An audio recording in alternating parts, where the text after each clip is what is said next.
Hey, what's going on folks? This is Christian, and if you're enjoying the content I'm uploading to the channel, then feel free to subscribe. Also, feel free to offer any suggestions on board games you'd recommend we review. Finally, if you're interested in joining our AOS campaign, then head over to our Discord and become part of the story.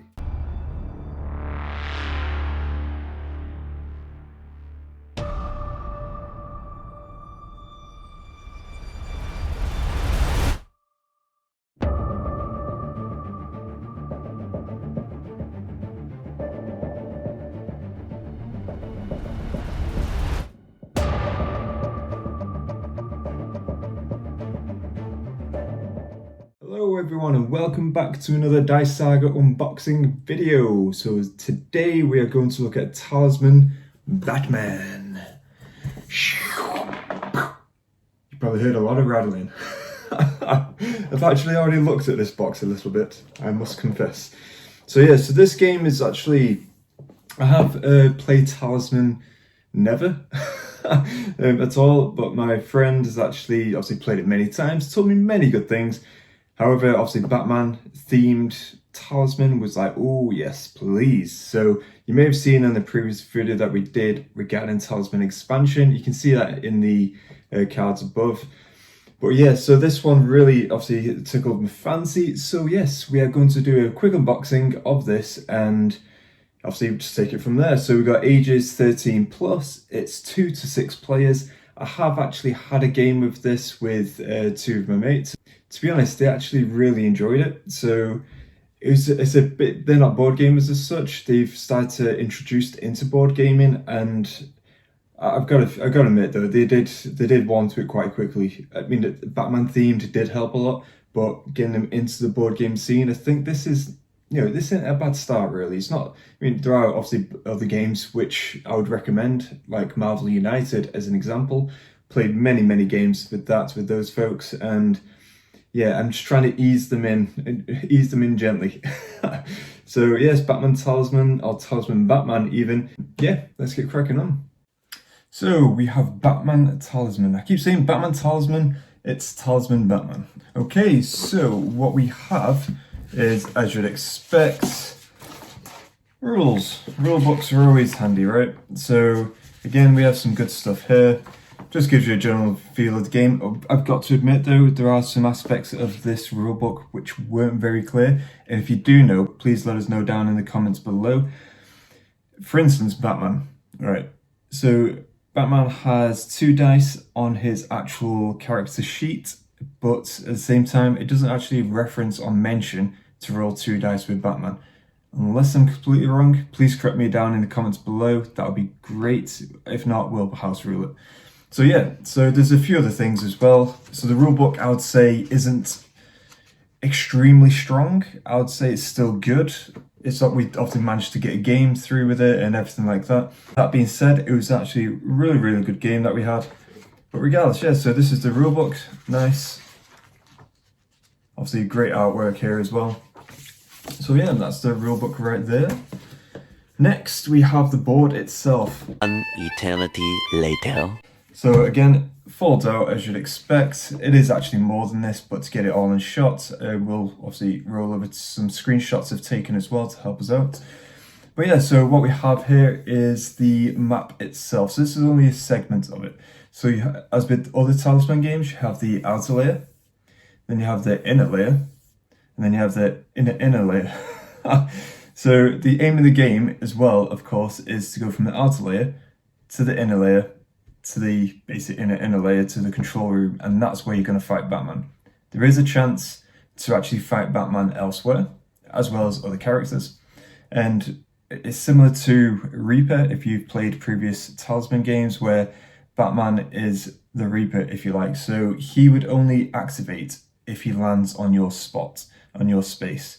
So yeah, I mean, what I'll do, I'll look to do a player review at some point as well to walk through the rules, how to play, all that kind of good stuff. But yeah, so this is the map itself.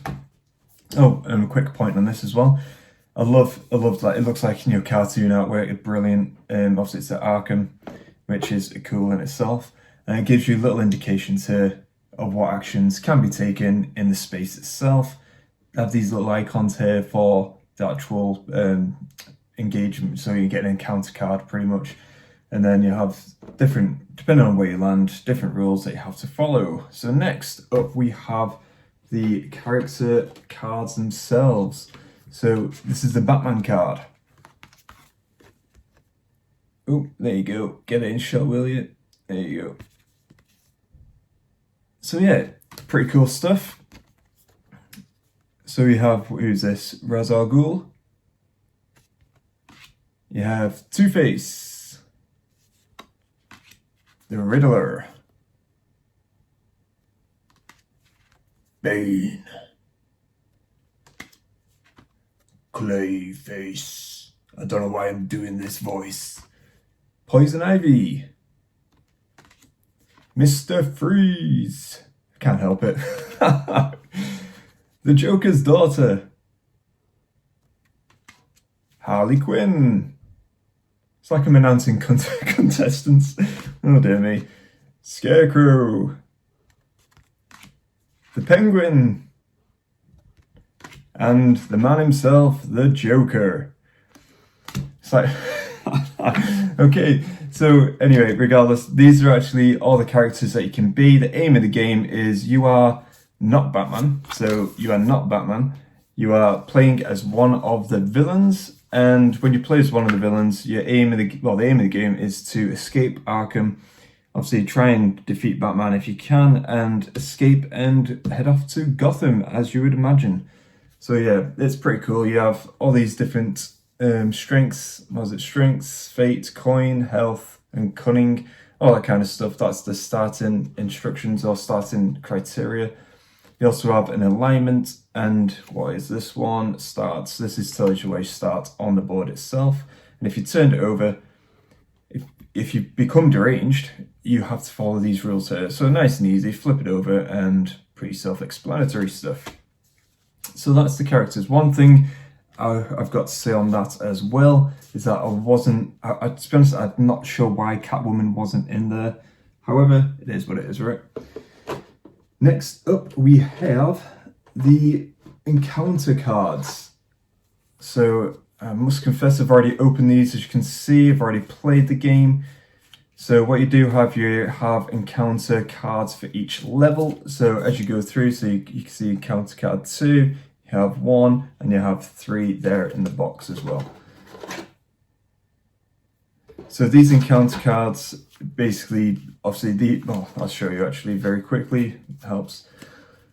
So you have different things that you can encounter. So you can encounter other heroes in the game, other villains in the game, guards, prison, other inmates in Arkham as well. You got different items. So you got, what's this? This is the security card. So this is basically what you need to get to the very end control room. Yeah, so as you can see, you can get money in the game, all that kind of stuff. So you get a load of, obviously, a load of good stuff there, a load of good encounters. Right, on top of that, we also have things that you can purchase. So money is kind of key in this game as well. So we do have purchased items here. So you can purchase baseball bats. You can actually purchase security key cards. Now, there are 5 in the game. I think there may be actually more. A ruling that you can do, actually mentions this at the back of the rulebook, is to actually take some of these out, so then every character doesn't have a chance to escape. Because a mechanic in the game is that you can actually steal the security card from other characters or other players in the game, which is always very, very nice. And yeah, so you can basically purchase, a roster. You can also purchase lockpick. So a lockpick enables you to go from one level to another direct, which is pretty good. You also have helmets, you have armor, all that kind of good stuff. So yeah, so you have items that you can purchase as well as encounter cards themselves. Next up, we have these tokens, and I've got to confess, these tokens I don't really use. Or haven't had the need to use these tokens just yet. It's just so your board doesn't become convoluted with a load of cards. But again, I've had no need to use this just yet. And next, you have the dice themselves. So you have basically 6 dice. Let me just try and find the other 3. So there you go. So you can find the other 3 dice. So you have 6 dice in the box itself. the aim of the game really, you roll some dice, and then if you land on a bat symbol, that's when Batman activates. So if you roll the bat symbol, you would then roll for the number of spaces Batman would move. So then you'd roll again, so then Batman would move 5 spaces, and as the player, you would then move Batman to any location within 5 spaces away. And you could target other players, get it further away, get Batman further away from yourself, all that kind of good stuff. When you roll the dice, that is how far you move. So for those who aren't that experienced, simple dice rolling game. It's basically whatever number you roll, that's the number of spaces you move around the board. And if you roll the bat symbol, that then activates Batman. Oh, that's a bit loud. So there, the dice just there. Next up, you do have, so let me just get this. So this is the coins. So you do have fate coins. Oh, sorry, going back to the cards, you also have feat cards as well. That's something I did miss out. So you also have fate coins. So these are basically like two-faced, coin. Ding. So you have a number of these. These are specified on your player card as well. And what you can do with these is you can re-roll one of your dice. So obviously that's pretty good, right? And then you also have coins. So each player again gets a number of coin, again judging from the character card. So you have all this good stuff at the start of the game, and yeah, you can actually acquire these throughout the game as well as coins. So you can acquire fate coins as well as actual currency itself throughout the game. And with the currency, you can then purchase items from obviously the store itself. There's other locations on the board where you can actually purchase items for a bit cheaper as well, which is pretty cool, right? Next up, we have the character stats, if you like. So this is where we have the health, cunning, and strength. So again, with this on the character starting sheets, you do have it does state what you do start with, and then it's simply a case of just moving this around. You do have to assemble this. It's very straightforward, very easy to do. And then you just move it around the board. You can gain health throughout the game. Same with cunning. So again, you have your little counters. So I don't know if it's that clear, but you can have 3, 4, 5. I believe it goes up to 12. Yes, it does. Okay, so this goes around like so, and then same with the strength as well. So again, just depending on when you do level up your character throughout the game, you can obviously level up your stats. So there's no need to try and remember everything, of course. And finally, what we do have are the characters. Oh, look at all the character goodness. Of course, I've got to start with the man himself, Batman.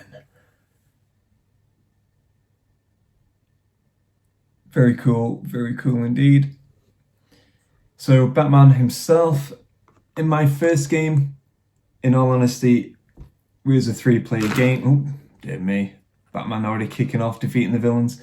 So in the first game, Batman didn't do not awfully too much, to be honest. And I think, again, I played a 3-player game. The more players you have, the more chance Batman will encounter a player. However, it's our first game, so who knows? We may be a bit more targeted of where Batman's going to land. So we'll see. So next up, we have Joker's daughter. Oh, we're over here, aren't we? Joker's daughter, as well as the Riddler.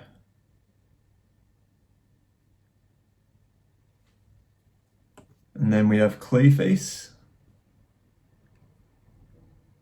To be honest, these sculpts are pretty cool. I'm sorely tempted to paint them as well.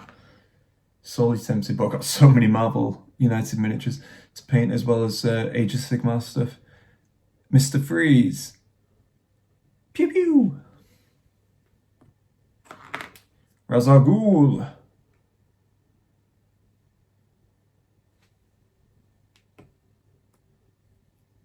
You have Two-Face. That's pretty cool, actually, just noticed. He's actually flipping the coin in the air. Two-Face is actually, yeah. Ooh, what character to be next? I've actually got a game in a few days. And we have Bane. The Beast. He is really tough, and the only character in the game that can actually hold 2 weapons. Which obviously ups his strength. Well, not obviously, but it does. Poison Ivy, probably one of the better sculpts out of them all, I think. Just because of the scenery on the base. It's really cool.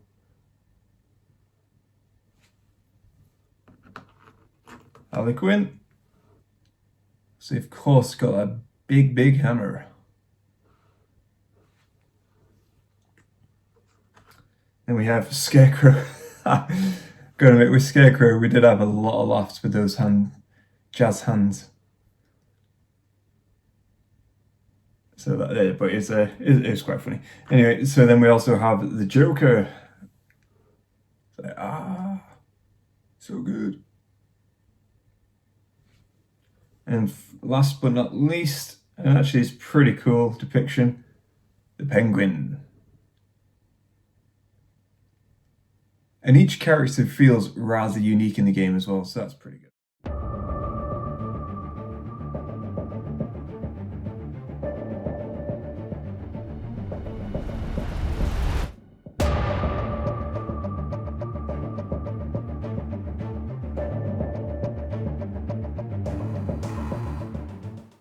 And we're back. So with all these minis, all these goodies, the